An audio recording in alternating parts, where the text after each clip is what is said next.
Today we're taking a deep dive into a text that's like a treasure chest of history, theology, and even cosmology. It's the Book of the Bee. It's this 13th century Syriac text. And you know what's even cooler? What's that? This whole deep dive is based on the research of Andrei Mubarak. He's an Aramaic-speaking Christian tour guide and scholar, lives in Jerusalem, actually. Oh, wow. Yeah, and he teaches about the Aramaic roots of the Christian faith. We'll tell you a bit more about him later, but for now, let's get into this book. Sounds fascinating already. One of the things that makes this text so amazing is that it gives us this incredibly vivid window into how Syriac Christians viewed the world back then. It's like taking a trip back in time, right? Exactly. And what's really cool is how it blends biblical interpretation. Oh, so it's not just straight from the Bible. Not exactly. It blends biblical interpretation with all these other cultural and intellectual influences. Like what? Well, think of it like a bee gathering nectar from all different kinds of flowers. Ooh, I like that. Okay, so we're talking about Syriac Christianity. Right. And this was like a major force in the Middle East at one point, wasn't it? Oh, yeah. Especially back in the 13th century when the Book of the Bee was written. It was a time of massive change and, honestly, a lot of challenges for Syriac Christians. I can imagine. Yeah. I mean, the author, Solomon of Basra, he was a bishop, by the way, in the Church of the East. Oh, okay. And it seems like he probably wrote this book in part to preserve their beliefs and traditions. To keep that heritage alive. Exactly. That's amazing. And all this research comes from Andrei Mubarak, who we mentioned before. The tour guide. Yeah. If you want to learn more about his work, you can visit his website. It's www.twinsbiblicalacademy.com. Okay, I'll have to check that out. So back to the book itself, the Book of the Bee. 55 chapters. That's a pretty hefty book. What's all in there? Oh, it covers everything. You've got the creation of the world. You've got the lives of all these biblical figures, the nature of the soul, angels, and even predictions about the end of the world. Whoa. Okay, so it's like a whole encyclopedia of Pretty much. Syriac Christianity. Yeah, exactly. One of the things that really jumped out at me when I first started looking into this was the word raza. Yeah, it's the Syriac word for mystery. And it's not just something we don't know. There's more to it than that, right? No, absolutely. It's it hints at a deeper level of meaning. There's this hidden truth, and it needs to be, revealed. Ooh, intriguing. Right. It suggests that Solomon, the author, believed there was way more to these stories than what you just see on the surface. Oh, there's secrets in the text. Exactly. So it's like he's inviting the reader to go on this journey, unearth those hidden gems, those deeper truths. That's a great way to put it. And he does this in several ways, one of which is expanding on those familiar biblical narratives. So he takes the Bible stories. Yeah. But then he adds his own interpretations, his own details. Exactly. Stuff you won't actually find in the Bible itself. Okay, I need an example. What's a story he does this with? Okay. Take the fall of man. Adam and Eve. Classic. Solomon doesn't just tell the story. He offers his own, commentary on it. Like what kind of commentary? Oh, why they were tempted, the true nature of their sin, what it means for humanity. So he's going deeper. Much deeper. It's almost like a Syriac form of midrash, Hold on, what's midrash? It's this form of Jewish biblical interpretation. It's all about, exploring all these different layers of meaning in the text. So he's taking that approach, but with a Syriac Christian twist. He's not just retelling the story, he's, engaging with it, bringing his own unique perspective. Yep. And all of this, by the way, is written in Classical Syriac. Oh, right. The language itself is pretty important here, isn't it? Oh, absolutely. Classical Syriac, it's this beautiful language, very precise, full of symbolism, nuance. There's this one word that pops up a lot. It's meltho, which means word. Word. That's interesting because in Christian theology, word is often connected to Jesus, right? Yeah. The logos, the divine word made flesh. Exactly. So even the language itself, it's pointing to these, deeper theological concepts. I see. Solomon was really a master at weaving together language, theology, storytelling. It's impressive. He really was. So the Book of the Bee, it's a multi-layered, complex work. Definitely. Who were some of the thinkers that influenced Solomon as he was writing this? Well, we see echoes of some major figures in there, like Saint Ephrem the Syrian. Oh, yeah. Yeah, Known for his hymns and theological writings. that's the one. And there are also influences from texts like The Cave of Treasures, which is a Syriac chronicle. Ah, okay. So Solomon was drawing from a wide range of Syriac thought, Precisely. Bringing all these different voices and perspectives together. and he was doing something new with them. Yes. It's not just regurgitating what's already out there. He's synthesizing it all, creating something unique. That's what makes it so fascinating. Now, someone listening might be thinking, okay, this is all well and good, but why should I care about a 13th century Syriac text? That's fair. What would you say to them? I'd say the Book of the Bee, it's not just some like dusty old relic from the past.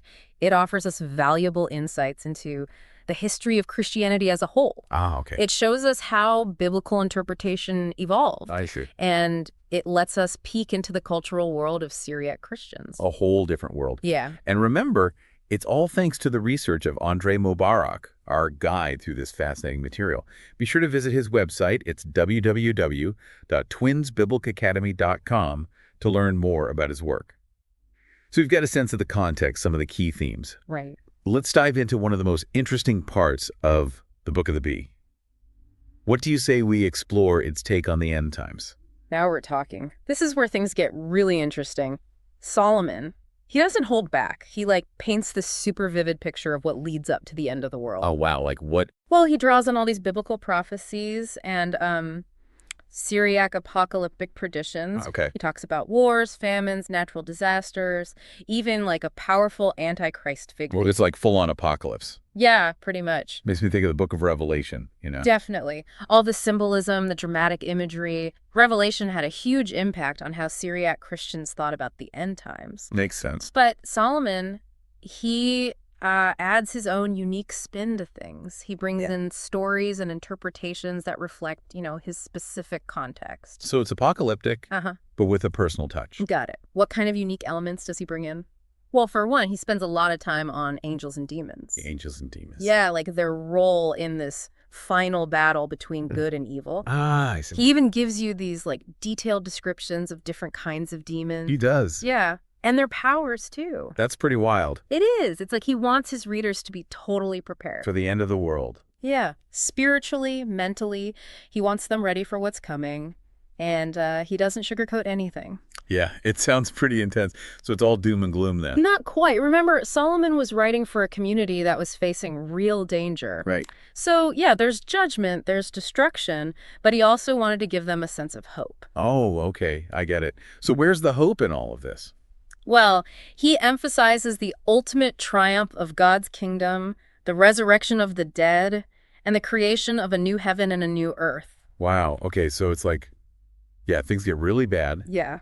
but then there's this incredible renewal. Exactly. It's a vision of total restoration. And it's not just tacked on at the end either. This idea of hope, it runs through the entire Book of the Bee, even when he's talking about tough stuff. Like sin, judgment. That kind of stuff. Yeah. It all ties back to that Raza concept we talked about earlier.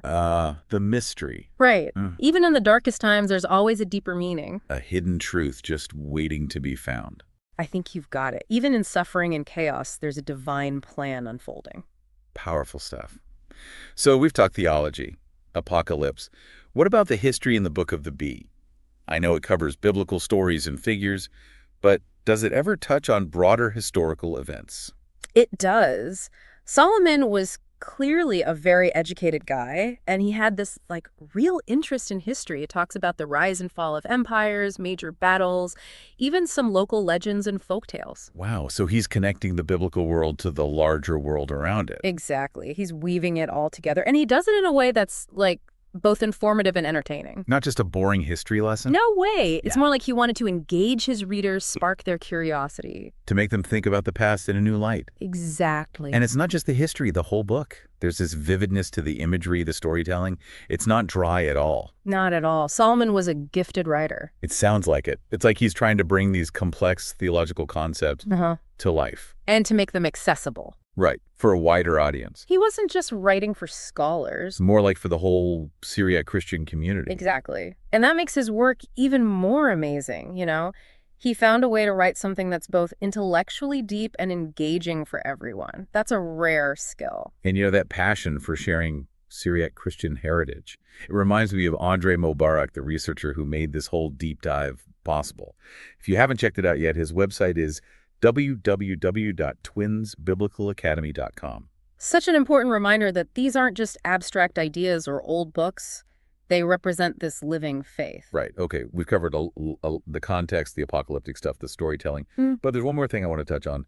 The genealogy of nations. Ah, yes. Genealogy. It can sound kind of dry, academic, but Solomon, he finds a way to make it come alive. He does. He does. He doesn't just list names and lineages. It's more like he uses genealogy as a way to explore how humanity is all connected. Oof, okay. The diversity of cultures, the relationships between different groups of people. It's fascinating. It's like instead of a family tree, he's showing us a family portrait. That's a great way to put it. He brings in all these biblical stories, historical events, even a bit of folklore, and he uses it all to create this, like, tapestry that connects the past to the present. So it's like we're all part of this bigger human story. Exactly. A story that spans centuries and continents.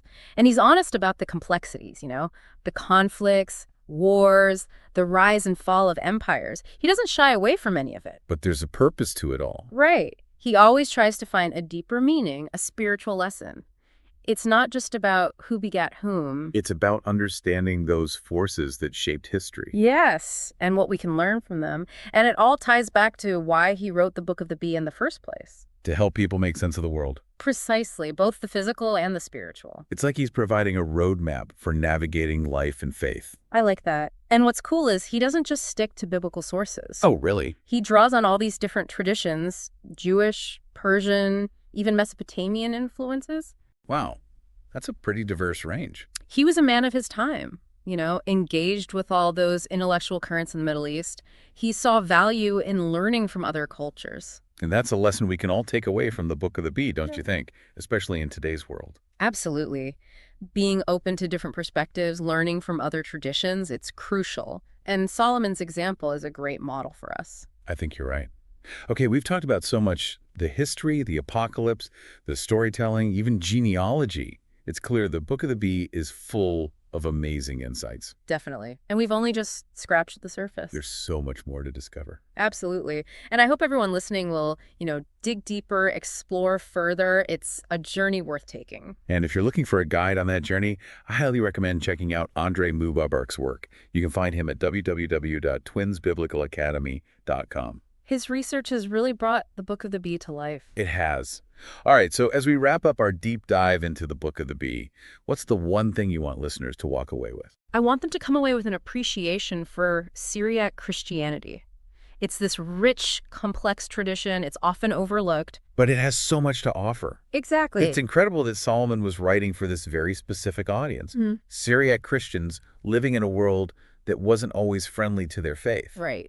How did that shape his message, do you think? I think he really wanted to equip them, to give them this deep understanding of their faith, its history, its theology. Make them strong. Yeah, he gave them the tools to articulate their beliefs, to defend them even. It's like he's saying, this is who we are, this is what we believe, and this is why it matters. Yes, giving them a sense of identity, a purpose, in a world that wasn't always on their side. And that message, it speaks to us even today, doesn't it? Absolutely. No matter where we come from, understanding our spiritual heritage, it's important. It's about digging deeper, exploring those roots, finding meaning in the traditions that have shaped us. I couldn't have said it better myself. And, it's amazing to think here we are centuries later, still engaging with Solomon's ideas. Like we're having this conversation across time. I love that. It's one of the most rewarding things about studying ancient texts. They open a window to the past, but they also make us think about the present and the future differently. And speaking of connecting the past to the present, I can't help but think of Andrei Mubarak again. The scholar who brought us on this journey. His work as an Aramaic-speaking Christian, a tour guide and teacher in Jerusalem, it's like he's this living link to the world Solomon wrote about. He is, and he reminds us that these aren't just stories in a book. They're about a living faith, a faith that still inspires people. That's so true. And for anyone who wants to learn more from Andrei, his website is www.twinsbiblicalacademy.com. Okay, we've come to the end of our deep dive into the Book of the Bee. What a journey. Any final thoughts for our listeners? Just this. The Book of the Bee, it reminds us that learning is a lifelong process. There's always something new to discover. And maybe those discoveries are hiding in the most unexpected You places. got it. It's a testament to the power of words, the resilience of faith, and, that basic human desire to find meaning. Beautifully said. So go explore, discover, and let the Book of the Bee guide you. It really is a remarkable work, the Book of the Bee. It's a testament to how rich and deep Syriac Christianity really is. It's kind of sad that it's often overlooked. Yeah, especially after seeing everything we've talked about today. Solomon was writing for a specific audience, Syriac Christians, living in a world that didn't always accept them. Right, exactly. How do you think that shapes what he was trying to say? Well, I think it's pretty clear that he wanted to, give them a strong foundation Okay. in their faith, a deep understanding of its history, its theology. He wanted to make them strong. Yeah, exactly. Yeah. To give them the tools to be able to explain their beliefs, even defend them if they had to. It's like he's saying, this is who we are, this is what we believe, and this is why it's important. Exactly. It's about identity, purpose, especially in a world that wasn't always welcoming. And that message, it still resonates today, doesn't it? It really does. No matter what your background is, understanding your spiritual heritage, it matters. Digging deeper, exploring those roots, finding meaning. It's powerful stuff. And think about it. Centuries later, we're still talking about Solomon's ideas. It's like we're having this conversation across time. Right. And that's what I love about these ancient texts. They get us a glimpse into the past, but they also, make us rethink the present, the future. It changes our perspective. It does. And, speaking of connecting the past to the present, Andrei Mubarak, the scholar who made all this possible, Yeah. his work, being an Aramaic-speaking Christian, a tour guide in Jerusalem, it's like he's a bridge between that world Solomon wrote about and us today. He brings it to life. He does, and he reminds us that, this isn't just ancient history. It's about a living faith, one that's still inspiring people. Absolutely. And if you want to learn more from Andre, his website is www.twinsbiblicalacademy.com. Well, we've reached the end of our journey, our deep dive into the Book of the Bee. Any last words for our listeners? Just a reminder that learning never stops. There's always something new to discover, sometimes in the most unexpected places. It's all about keeping that sense of curiosity alive. Exactly. And the Book of the Bee is a perfect example of that. The power of words, the resilience of faith, the search for meaning, it's all in there. Beautifully said. So go explore, keep learning, and let the Book of the Bee guide you on your journey. Thanks for joining us.